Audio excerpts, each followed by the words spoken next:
Hello. Prabha எங்க இருக்கீங்க? நான் வண்டியில தாங்க இருக்கேன். போய் சொல்லாதீங்க. ஆட்டோ ஓட்டுநர் சங்கத்துல தானே இருக்கீங்க? அது வந்துங்க. கரெக்ட் தானே? ஒருத்தரை நல்லா புரிஞ்சுக்கிட்டா அவங்க என்ன பண்ண போறாங்க, அடுத்து என்ன செய்ய போறாங்கன்னு தானாவே தெரிய வரும். அதுக்கெல்லாம் ஒரு உணர்வு தன்மை வேணும். அதெல்லாம் எனக்கு தெரியாதுங்க. நான் கண்ண மூடி வச்சாலாம் நீங்க எங்க இருக்கீங்களா என்னால கண்டுபிடிக்க முடியாதுங்க. நீங்க அவ்வளவு கஷ்டம்லாம் பட வேண்டாம். நான் இங்கதான் இருக்கேன். இங்கயா? எங்க?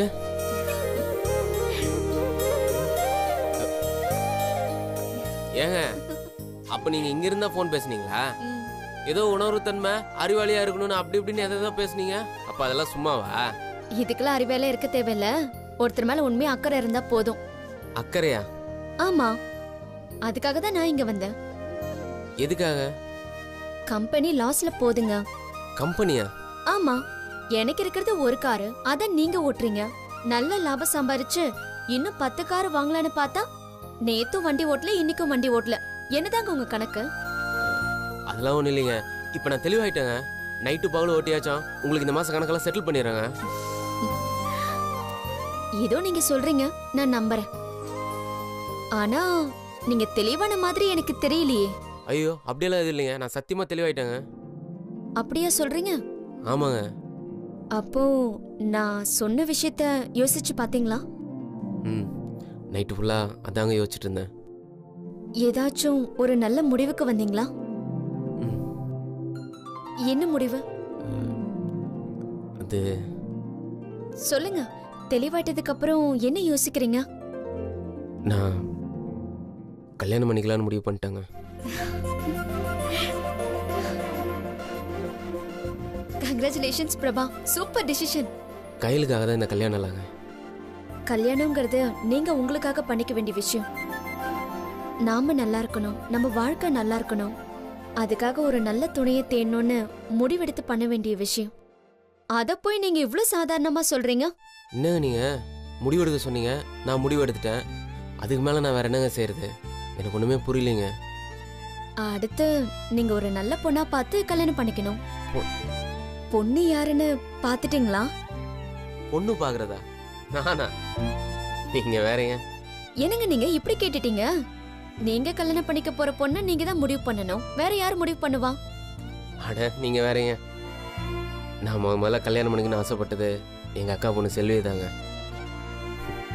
அது கடைசி வரைக்கும் என்னை விரும்பவே இல்லை. அதுக்கப்புறம் அப்படியே கொஞ்ச நாள் சோகமாக சுற்றிட்டு இருந்தேன். அதுக்கப்புறம் வீட்டில் பெரியவங்கெல்லாம் பேசி எங்கள் பெரிய அக்கா பொண்ணு கையில் கட்டி வச்சாங்க. அவங்கெல்லாம் பார்த்து பார்த்து கட்டி வச்சா அந்த கல்யாணமே வேலைக்கு ஆகல. இனி இதுக்கு மேலே நான் ஒரு பொண்ணை பார்த்து எனக்கு சத்தியமாக ஒன்றுமே புரியலைங்க நீங்கள் சொல்கிறதே. ஏன் உங்க கூட அன்பா பழகுறவங்க, நீங்க நல்லா இருக்கணும்னு நினைக்கிறவங்க, இந்த மாதிரியெல்லாம் உங்க கூட யாருமே இல்லையா? ஏங்க எனக்கு உங்களை தவிர வேற யாருமே தெரியாதுங்க. வாயை திறந்து சொல்லுங்களேன். நான் உங்களுக்கு பொருத்தமா இருக்க மாட்டேனா மக்கு? அவ்வளோ சீக்கிரம் நான் யாரு கூடயும் பேசவும் மாட்டேன், பழகவும் மாட்டேங்க.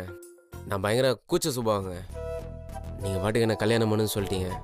எனக்கு தான் அடுத்து என்ன பண்ணுறது, யாரை போய் பார்க்கணுன்னு ஒன்றுமே புரியலைங்க. அப்படின்னா ஒன்று பண்ணுங்க. என்ன? முதல்ல கல்யாணத்துக்கு ஏற்ற மாதிரி மாறிடுங்க.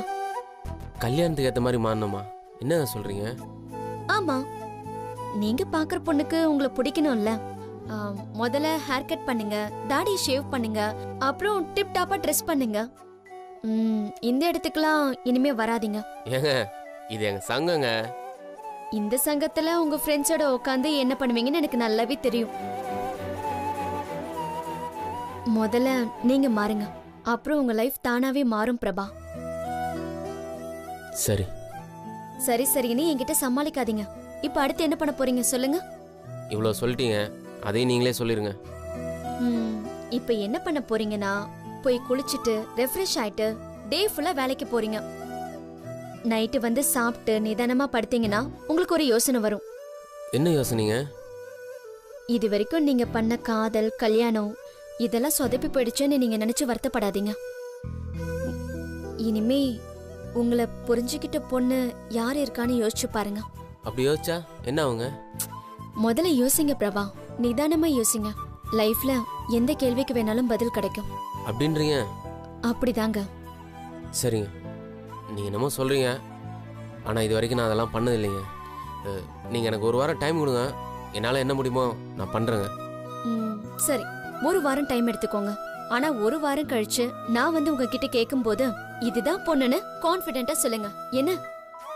சரிங்க. எப்படி சொல்லுவீங்க? இதுதான் பொண்ணுன்னு கை நீட்டி சொல்லுவாங்க.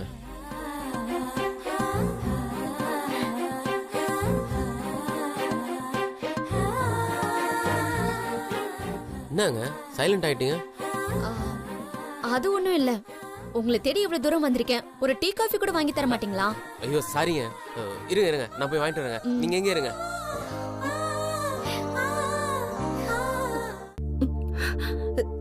சந்தோஷ், என்னாச்சு? மாயாவுக்கு என்னாச்சு சந்தோஷ்? மாயாவுக்கு குழந்தை பிறந்துருச்சு.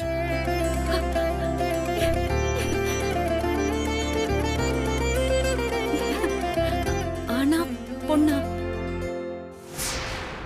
தெரியாது. என்ன சந்தோஷ் இப்படி சொல்ற? குழந்தைய நீ இன்னும் பார்க்கலையா?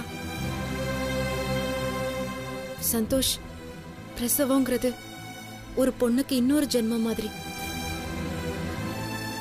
அவ உன் குழந்தைக்கு உயிர் கொடுத்திருக்கா. அத பார்க்கணும்னு உனக்கு தோணவே இல்லையா? தப்பு சந்தோஷ், நீ பண்றது தப்பு. உன் குழந்தைய நீ கண்டிப்பா பார்க்கணும். என் கூட வா.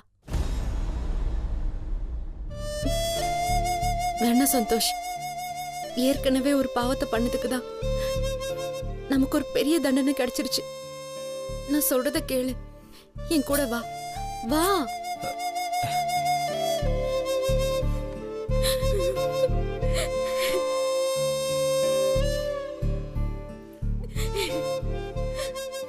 ஏமாயா அழற? நல்ல விஷயம் நடந்திருக்குல்ல, அழக்கூடாது. நீயும் சந்தோஷம் இல்லனா இப்ப நானும் இருந்திருக்க மாட்டேன், இவனும் இருந்திருக்க மாட்டான். பையனா?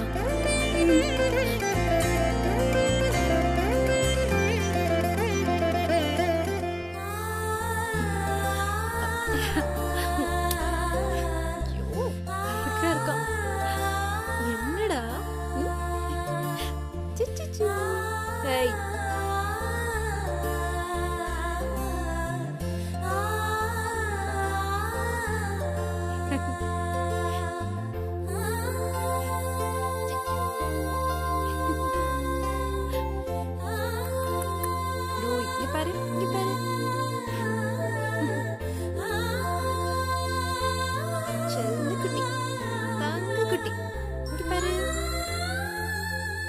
சந்தோஷ் எவ்வளவு அழகா தூங்குறான் பாரு.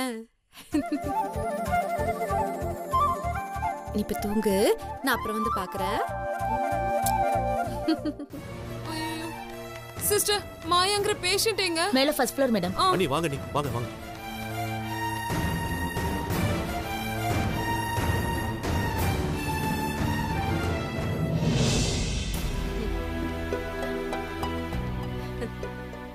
மத்தவங்க எல்லாம் எங்க? வந்துகிட்டே இருக்காங்க. அண்ணி அண்ணி, சந்தோஷ், செல்வி, மாயாலாம் உள்ளதா இருக்காங்க. போங்க போங்க போங்க போங்க. தோ வந்துட்டாங்களே. மாயா, என் செல்லம் எவ்வளவு அழகா இருக்குல்ல. செல்ல குட்டி, புஜ்ஜு, அம்மு, என் பட்டு, என் செல்லம். ஐயோ எப்படி இருக்கான் பாரு. அச்சல் அப்படியே சந்தோஷ் மாதிரியே இருக்கான்ல.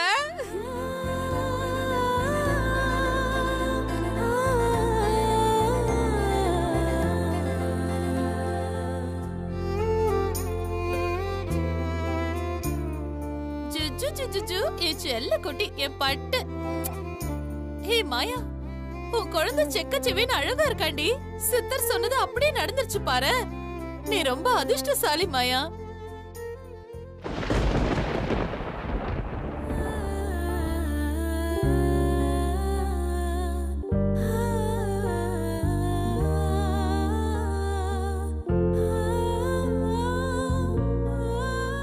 மாயா மாயா மாயா, ஒரே ஒரு போட்டோ எடுத்து அண்ணனுக்கு அனுப்புறேன். ஆண் குழந்தை பிறந்திருக்குன்னு தெரிஞ்சா அண்ணன் ரொம்ப சந்தோஷப்படுவாரு. ஒண்ணு எடுத்துக்கிறேன்.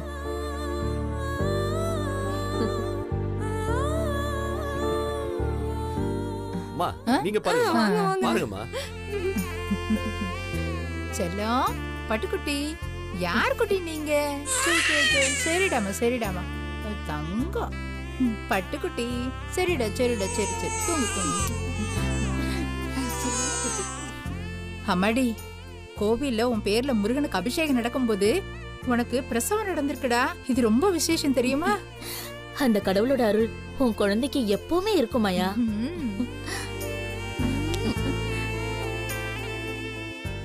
சந்தோஷ் மட்டும் சரியான நேரத்துல நான் ஹாஸ்பிட்டல்ல கொண்டு வந்து சேர்க்கலன்னா என்ன நடந்திருக்கோனே தெரியாது. ரொம்ப நன்றி சந்தோஷ். மாயாவோட உயிரையும் குழந்தையோட உயிரையும் காப்பாத்திட்ட.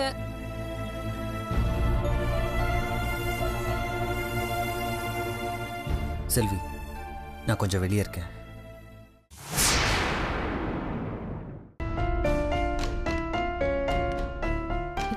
சந்தோஷ்,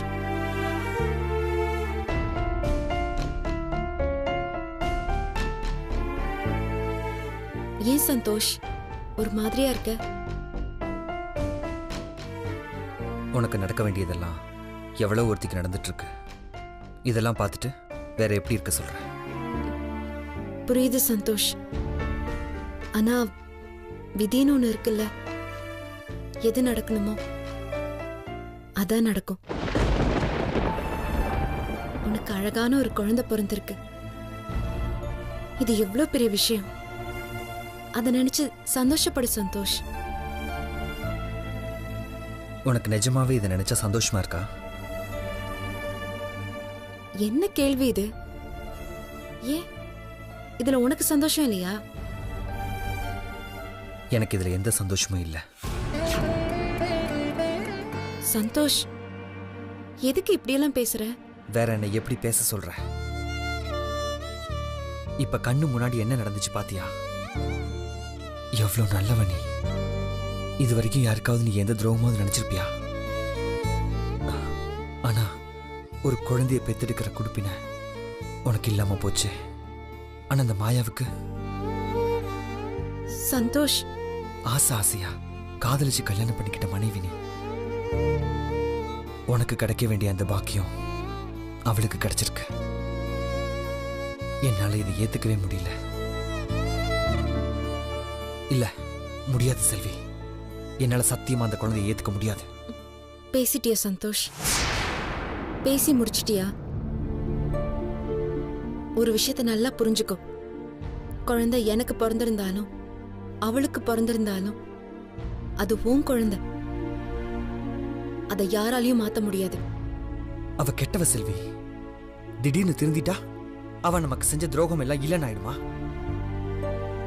உன்னை இந்த நிலைமைக்கு ஆளாக்குனதே அவதான். அதை நம்மளால மறந்துட முடியுமா? ஆனா எந்த நல்லதுமே நமக்கு நடக்கல. அந்த குழந்தை மட்டும் உனக்கு பிறந்திருந்தா நான் எவ்வளவு சந்தோஷப்பட்டிருப்பேன் தெரியுமா?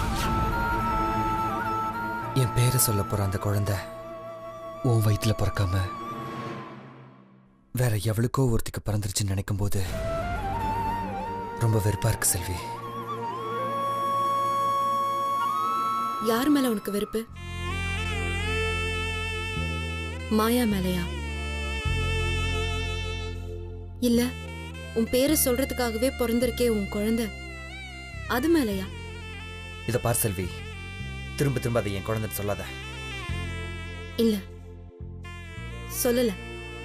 இப்போ உனக்கு யார் மேல கோவம்? அத மட்டும் சொல்லு. சந்தோஷ், கோவங்கிறது நமக்கு நாமே வச்சுக்கிற நெருப்பு மாதிரி. அது நம்மளையே அழிச்சிரும். ஆசை ஆசையா நாம இருந்தோம், அது நமக்கு நிலைக்காம போயிடுச்சு. மாயா மூலமாதான் உனக்கு வாரிசு உருவாகணும்னு எழுதியிருந்தா அதை யாரால மாத்த முடியும்? அதான் செல்வி, என்னோட கோபம் ஆதங்கம் எல்லாமே. அது உனக்கு புரியலையா? புரியுது சந்தோஷ். ஆனா யாராலையும் மாத்தவே முடியாத ஒரு விஷயத்துக்கு நம்ம ஆதங்கப்படுறதாலேயோ கோவப்படுறதாலேயோ என்ன நடந்துற போகுது? அதுவும் இல்லாம அந்த குழந்தை பிறந்த அடுத்த நிமிஷமே உன்னோட ஆதங்கத்துக்கும் கோவத்துக்கும் அர்த்தம் இல்லாம போச்சுன்னு உனக்கு புரியுதா இல்லையா?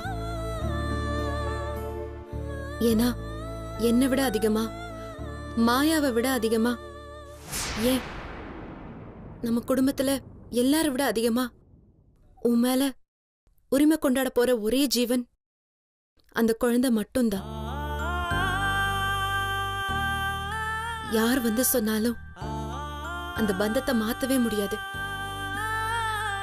அது உன்னை அப்பான்னு கூப்பிட ஆரம்பிச்சிட்டா நீ அப்பாதான். அதுக்கு மறு பேச்சே கிடையாது. இது உன் வாழ்க்கையிலேயே ரொம்ப முக்கியமான நாள். இத வருத்தப்பட்டு வேதனைப்பட்டு வீணடிச்சிடாத. உன் கையால அவளை இங்க கொண்டு வந்து சேர்க்கணும்னு எழுதியிருக்கு. நீ அவளை பத்திரமா பிரசவம் வரைக்கும் பாத்துக்கணும்னு எழுதியிருக்கு. இது நீ விருப்பப்படுறியோ இல்லையோ, ஆனா எல்லாம் நல்லபடியா நடந்திருக்குல்ல. நம்ம 2 பேரும் குழந்தைக்கு என்ன பேர் வைக்கலான்னு முடிவு பண்ணோம். ஆனா அந்த ஆண்டவன் குழந்தை யார் மூலமா வரணும்னு முடிவு பண்ணிட்டான். இதுக்கு என்ன பதில் சொல்ல போற? சொல்லு சந்தோஷ். எனக்கு என்ன சொல்றதுன்னே தெரியல. ஏன் நம்ம வாழ்க்கையில மட்டும் இப்படிலாம் நடக்குது?